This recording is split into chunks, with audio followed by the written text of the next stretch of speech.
Mi pa smo že pri naslednji kategoriji, več kot očitno.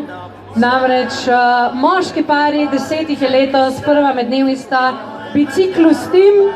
Bila sta že lani z nami, Zoran Dimitrijevič in Tomaž Novak.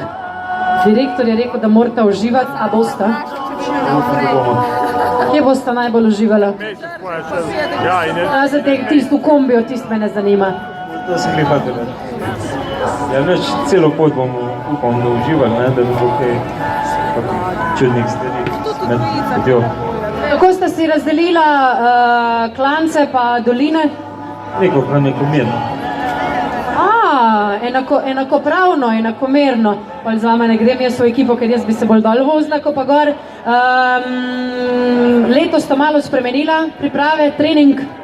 Ja, letos smo še malo več potrenirala, tudi bazni trening je bil močnejši, tako da nekako sva fizično močnejši kot lansko leto. Kaj sta se naučila lani, da bo letos drugače? Ja, naučila sva se, da je potrebno imeti 2 kombija za dober rezultat, tako da letos imamo 2 vozili, močnejšo ekipo in vse je tudi na ekipi, tako da ekipa je prava. Kaj pa vidva? Midva smo pa vedno prava, tako da za naju pa sploh ni problema. V vsakem vremenu, v vsakem trenutku sva dobro. Gremo na bicikle? Da. Lučke so, odlično, še zadnjih 8 sekund za Biciklus Team. Kdo štarta prvi? 3, Zoran štarta torej 2, prvi. 1, gremo divji fantje, gremo!